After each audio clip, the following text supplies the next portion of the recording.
Y a raíz de la muerte, lamentable muerte de un niño de 13 años a raíz del COVID-19, ¿cómo afecta el virus en menores de edad? Para hablar de este tema nos acompaña el doctor Guillermo Cepeda, médico pediatra del Hospital Clínico de la Universidad de Chile. Doctor Cepeda, bienvenido a TVN, Canal 24 Horas. Muy buenas tardes. Muy buenas tardes, muchas gracias por la invitación. Doctor, lo primero preguntarle este lamentable caso de este niño de 13 años, quien había sido trasplantado en enero, trasplante de médula, tenía una inmunosupresión, tenía una enfermedad de base obviamente. A ver, ¿cuáles son los protocolos que se deben llevar, sobre todo en estos casos tan delicados? Porque son niños menores de edad en que la presencia de familiares cercanos, del papá, de la mamá, de un tío, de una abuela, es tan necesario emocionalmente. ¿Cuáles son los protocolos? Claro, el problema que hay que situar hay que situarlo en un contexto hospitalario, ¿cierto?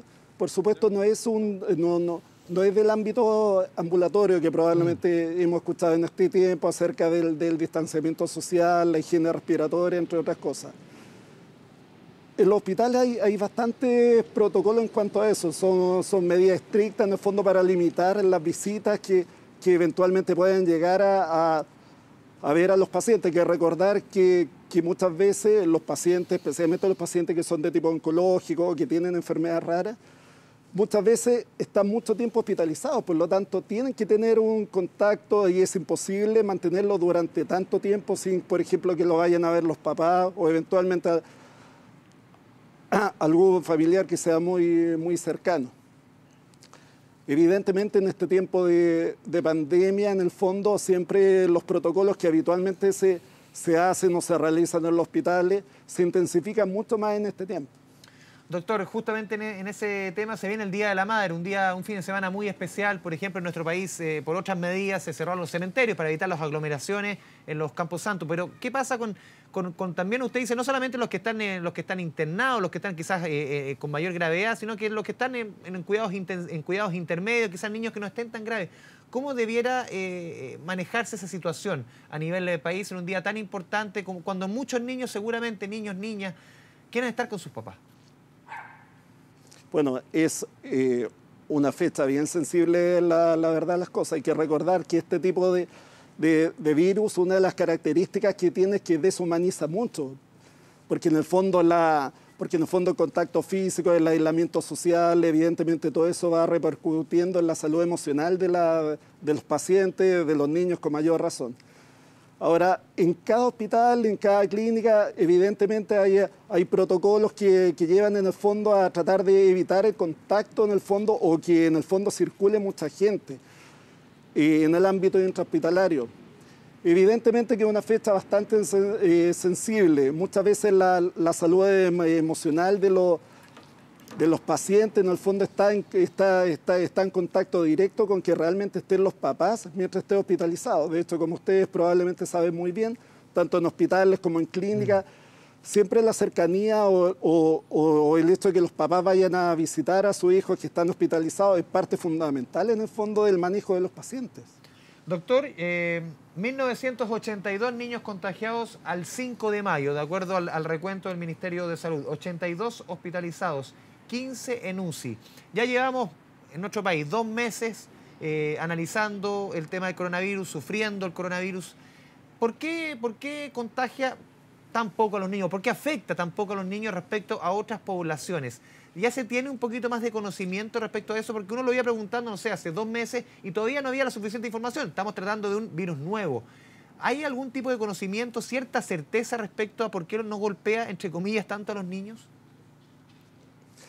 No, la verdad es que no hay certeza en cuanto a eso. La verdad es que desde un principio, desde que partió el virus, en China, en el fondo, los primeros reportes que llegaron a nivel internacional desde el punto de vista médico siempre pusieron ese énfasis, que los niños eran muy poco afectados.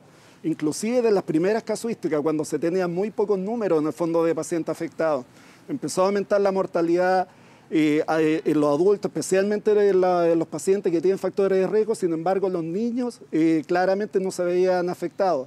Esto se ha este tipo de estadística en el fondo se ha visto en todos los países que ya disponemos de esa estadística a nivel internacional. Se ha visto en Estados Unidos, en China, en España, en Italia, los reportes médicos alemanes, en todas partes en el fondo se ve que los niños son mucho menos afectados.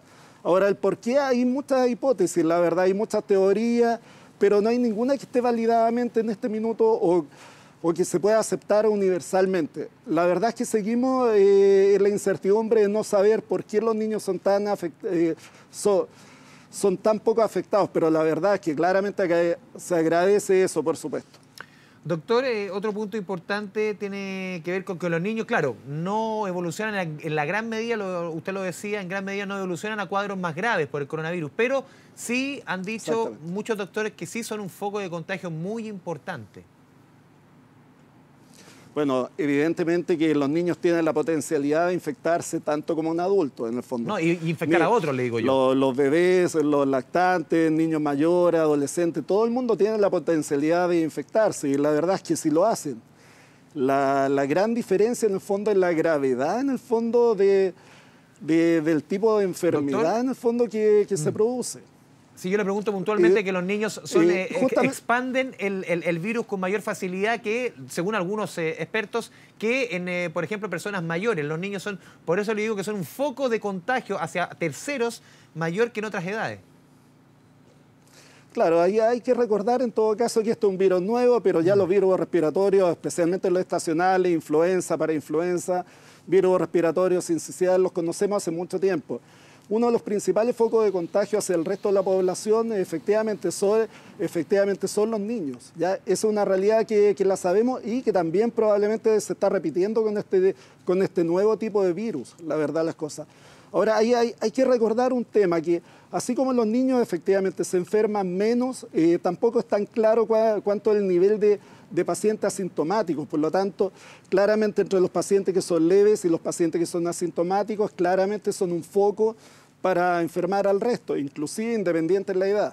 En este caso, a los niños, por supuesto, les pasa esto, pero también los adultos que son asintomáticos, que se enferman levemente, también pueden ser focos de infección y vectores de infección también. Doctor, un último punto también es muy importante, obviamente, cuando ingresan nuevas enfermedades que son tradicionales de todos los años, nuevos virus, por ejemplo, la influenza. Muy importante mantener a los niños, tener a los niños vacunados, sobre todo a partir de este año que la edad, el rango etario de mayor riesgo se corrió de los 10 años para abajo, a diferencia de otros años. Muy importante vacunarlos contra la influenza. ¿Por qué? Sí, la verdad es que la vacuna de la influenza, a diferencia del coronavirus, nosotros sí tenemos vacuna contra la influenza.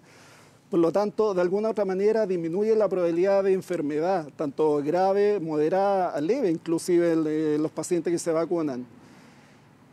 Y es fundamental, en el fondo, vacunar a los pacientes contra la influenza, porque, entre otras cosas, va a llegar un minuto en que van a haber muchas personas o eventualmente una gran cantidad de pacientes con fiebre, pero va a cambiar claramente el enfoque médico que uno haga si que el paciente está vacunado contra la influenza o no. Eventualmente, si uno recibe un paciente, por ejemplo, dentro de un paciente que está con fiebre, con un cuadro respiratorio, eventualmente podríamos tener un amplio espectro de posibilidades, pero claramente disminuye si que uno sabe que el paciente está vacunado contra la influenza. La influenza es una vacuna segura, es una vacuna que disminuye el riesgo de hospitalización, la verdad, las cosas en el fondo de enfermedad grave, ¿ya? Y el llamado es a vacunarse. Probablemente, a diferencia de otros años, este año ha habido mucho interés en vacunarse, lo cual se agradece, por supuesto, y esperamos que la gente que no estaba vacunada en este minuto acuda a los servicios de salud para efectivamente vacunarse. Sí. Doctor Guillermo Cepeda, médico pediatra del Hospital Clínico de la Universidad de Chile, le agradecemos esta conversación, este tiempo con Canal 24 Horas y TVN. Muy buenas tardes. Nosotros vamos a la pausa. Buenas tardes, muchas gracias por la invitación. Muchas gracias. Nosotros vamos a